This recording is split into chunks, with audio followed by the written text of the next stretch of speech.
Let's turn to some of the challenges that President Obama is facing with these final 2 years in office. First, of course, is Ferguson. John, and I know you were down there. Should the president go to Ferguson? Do you think he'll go there? Yes, I think he should go. I don't know if he will go. I'm surprised he hasn't gone already. I think it's one of these cases where the president has walked by a self-imposed tightrope, if you can have such a thing, on matters of race, pretty much through the entire 6 years he's been in office. He's no longer facing re-election. He should be freed from political constraints where he can go and speak his heart. I actually think where the president has been on the issue has been kind of relatively in the right place. But the power involved in going and addressing what are a really complex and volatile set of issues that he is uniquely positioned to speak to, the power of him going and doing that in that community, beyond the value that it would have to the community itself, which I think it would really have a great value to the community, and it would help to soothe some of what's gone on there. But in terms of the issue and the country, because this is not just a Ferguson issue, it's an issue that extends to the relations between African Americans and police departments around the country, I think he could make a powerful, nuanced, careful case in a way no one else could, and it would be most powerful done from there.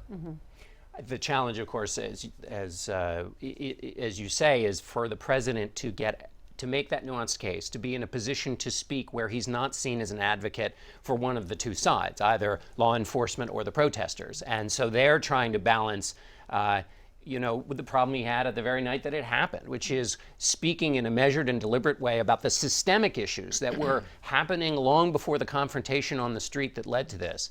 And how can you even have that conversation while they're still smoldering going on? On the other hand, if you don't speak to the moment, then it dissipates and you miss the moment. And that's always been a challenge for this president. And on this issue of race, of course, he has a particular set of challenges, but there's always been the question with this White House and this president, when do you speak to the moment and when do you let the facts come in? Because one of the great challenges in all public discourse right now is too much heated, fast talk that bends everything out of shape. He's always seen himself as the person who can fly above that and speak to the realities, not the just hot chat of the moment.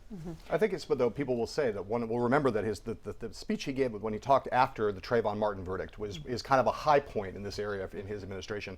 And it was after the verdict, and he was able to come in and make the speech that he made. Now that there is not going to be a verdict in this case, it seems like there's a moment he could not have said anything that was strong before there was a ruling by this grand jury. Now he has an opportunity to do that. But I get the sense there are people who sort of see the president as having a kind of racial activism inside of him that he doesn't quite unleash. But it's also possible that he really is, this figure we know so well on this issue, also very deliberative, sees both sides. It goes back to that speech on race he gave during the 2008 campaign when Jeremiah Wright burst into view. And he talked about empathy for Black America, but also for white America, and that both sides have prejudices that he can understand.